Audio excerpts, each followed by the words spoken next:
Hello.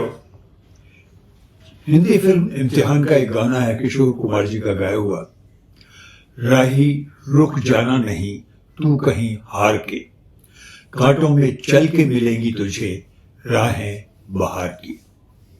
मतलब चलते जाना इज जर्नी।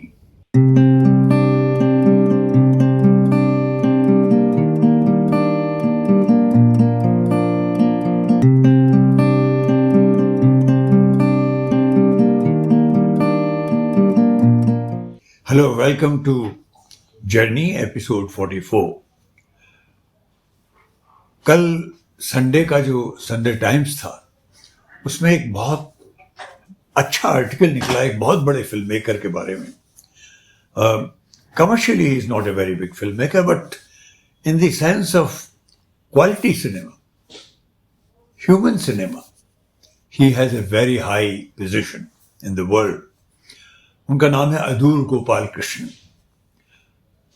सत्यजीत रे साहब के बाद जो दो तीन सबसे बड़े नाम हुए हैं उनमें अदूर गोपाल कृष्ण पहले आते हैं, श्याम बेनेगल आते हैं, गोविंद निहलानी आते हैं, शाहजी करुण आते हैं। ऐसे ही जो बड़े बड़े मेकर्स हैं, अरविंदन वगैरह सब। और ज्यादातर ये मेकर्स केरला से हैं।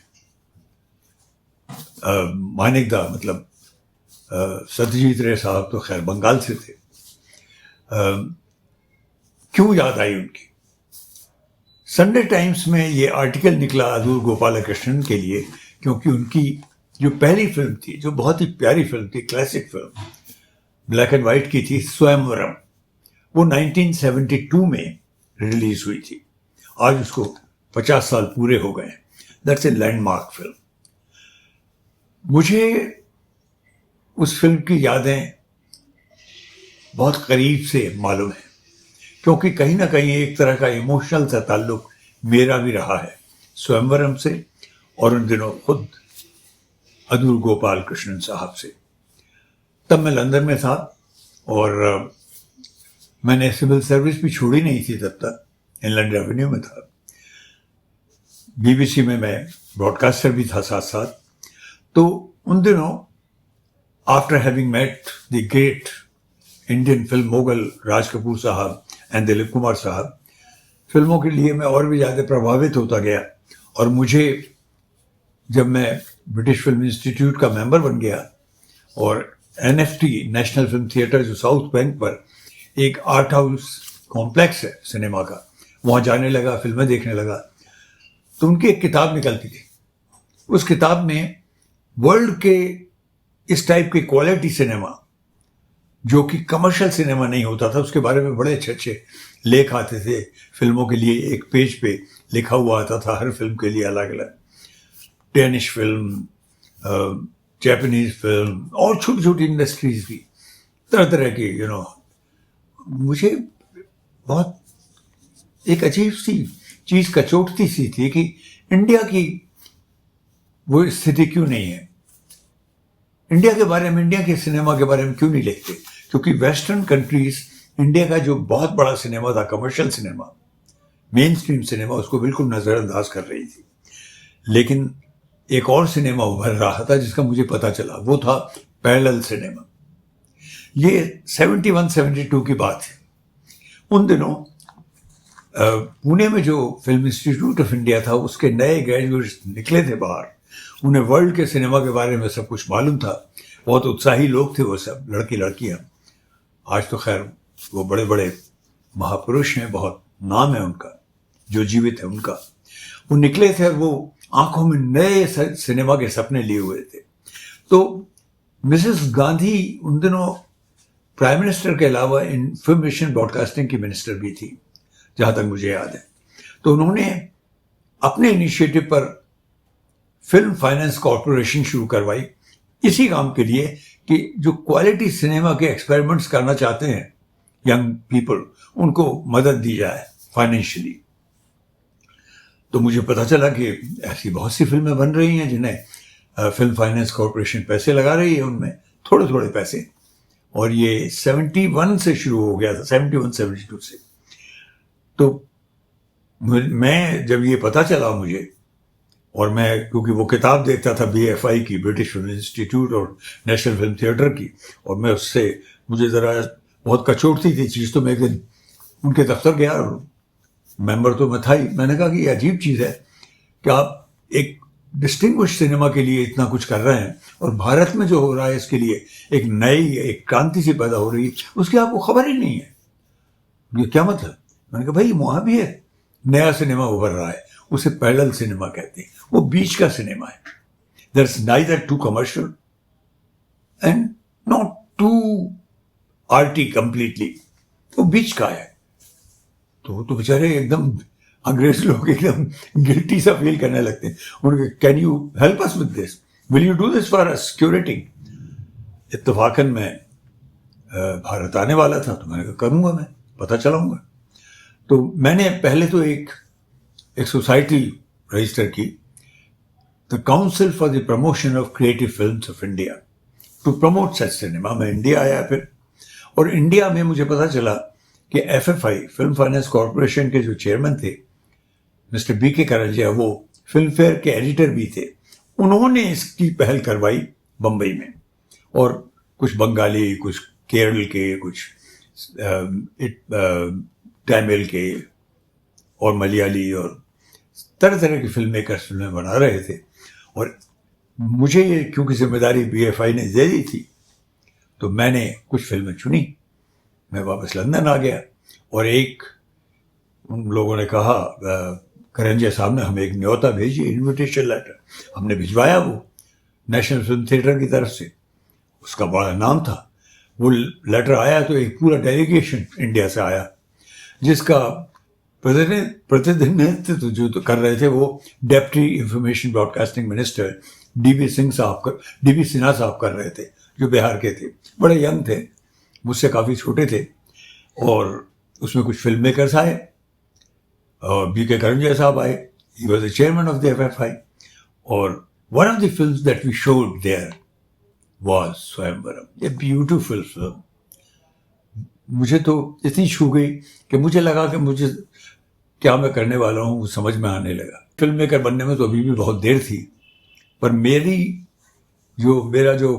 जो उत्साह था, मेरा एक्साइटमेंट था, उसको एक दिशा मिलनी शुरू हो गई। अदूर गोपाल कृष्ण जब वहाँ आए तो कभी कभी मेरे दफ्तर भी आते थे।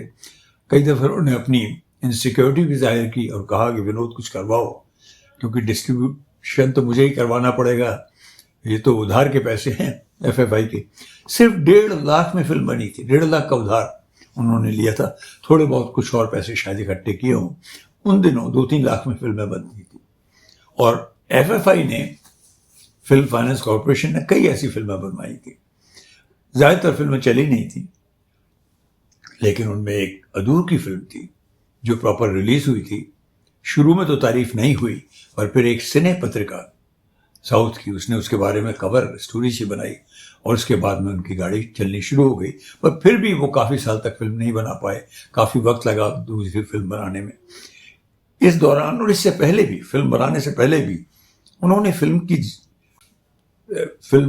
की जो एक्टिविटी है, और साउथ में बहुत ज़्यादा है, उसमें बहुत इनिशिएटिव्स लिए थे अदूर ने। उन्होंने फिल्म कोऑपरेटिव शुरू करवाई, फिल्म सोसाइटी शुरू करवाई, बहुत सारी। तो जब मैंने ये आर्टिकल संडे एक्सप्रेस में,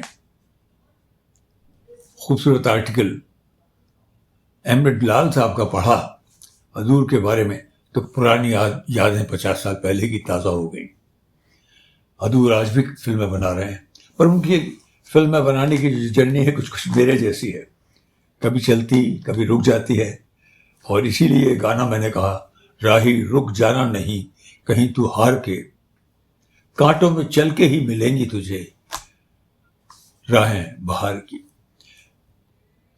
अच्छी चीज ये है कि अदूर को एक्नॉलेज किया गया है as one of the leading film makers of the world. I get a kind of a vicarious pleasure from this, because छोटा सा कंट्रीब्यूशन शुरू के दिनों में मेरा भी था इससे। मुझे अच्छी तरह से याद है कि इकबाल मसूद साहब एक बहुत बड़े फिल्म क्रिटिक थे, सबसे ज़्यादा इज्जत थी उनकी, वो भी एक्सप्रेस के लिए फिल्म क्रिटिक थे। वैसे वो फिल्म के अलावा उनका जो मेन काम था वो एक इनकम टैक्स कमिश्नर थे, सीनियर कमिश्नर। लेकिन फिल्में रिव्यू करना उनका शौक था, क्योंकि वो बहुत पढ़ते थे फिल्मों के लिए। जब मेरी फिल्म एक बार फिर आ गई तो उन्होंने मुझे भी बहुत एनकरेज किया। मेरी जो फिल्म केरला में बनी, त्रिवेंद्रम में, सच, उसके लिए तो उन्होंने ज़्यादा ही बड़ी बात लिख दी थी। और सच जब मैंने शुरू की थी तो मैं अदूर साहब से मिलने गया था, बहुत वार्मली मिले थे अदूर। जब उसका पोस्ट प्रोडक्शन चल रहा था तो मेरे होटल में भी आए, हमने खाना वाना खाया साथ में। अदूर बहुत वार्म है पर बहुत रिजर्व हैं। वो बहुत कम बोलते हैं पर कुछ छाप छोड़ते हैं। उनकी साइलेंस भी छाप छोड़ती है। उनकी फिल्मों में साइलेंस एक एक्सप्रेशन है। I feel very proud that I have had the opportunity of meeting closely such outstanding filmmakers like Adur. I also, of course, met Satyajit Ray साहब few times. गोविंद हिलानी साहब से तो कई दफ़े मिला, और श्याम बेनेगल साहब का तो आशीर्वाद सा रहा मेरे ऊपर। शाहजी करुण साहब से काफ़ी क्लोज से मिला, क्योंकि जब मैं सच बना रहा था तो चित्रांजलि जो वहाँ की गवर्नमेंट की इंस्टीट्यूशन है, लेबोरेटरी एंड स्टूडियो, उसके वो इंचार्ज थे जब मैं सच बना रहा था। पर ये पैरेलल सिनेमा आज कुछ गिर सा गया है। It has fallen between the two stools. I often say this, hugely commercial, completely commercial and completely unspecific. बीच का जो सिनेमा है वो कहीं खोया है। मैं भी कोशिश कर रहा हूं सिनेमा को फिर से खोजने की। इसलिए एक प्रयत्न मैं भी शुरू कर रहा हूं अपनी जनरल एक्टिविटीज के तहत, जिसका नाम है साझा सिनेमा। हमने रजिस्टर कर लिया है sajacinema.com. It's a cooperative movement. I think I took my leaf from Adoor Gopal Krishnan. साझा सिनेमा में हम एक कोऑपरेटिव सी बनाएंगे फिल्म मेकर्स की, जो अदर काइंड ऑफ फिल्म्स बनाएंगे, in between the stool films बनाएंगे, जो 70s 80s में बिमल रॉय बनाते थे, गुरदत्त बनाते थे, इस टाइप की। और उनको वीओडी रखेंगे, वीडियो ऑन डिमांड, 40-50 रुपए की टिकट पर देखने का इंतजाम। अदूर एक फिल्म मेकर के तौर पर ही हमारे पथ प्रदर्शक नहीं है, एक तरह से नई एक्टिविटी शुरू करने के लिए भी वो पथ प्रदर्शक है। हालांकि मैं उम्र में उनसे थोड़ा 6 महीने शायद बड़ा हूं, but there is a lot to learn from Adur. The depths that he exudes, not only in his persona but also in films. Today, I salute you, Adur Saab. I am very proud to having met you. Wish you great strides, Mr. Adur Gopalakrishnan. आज journey में इतना ही।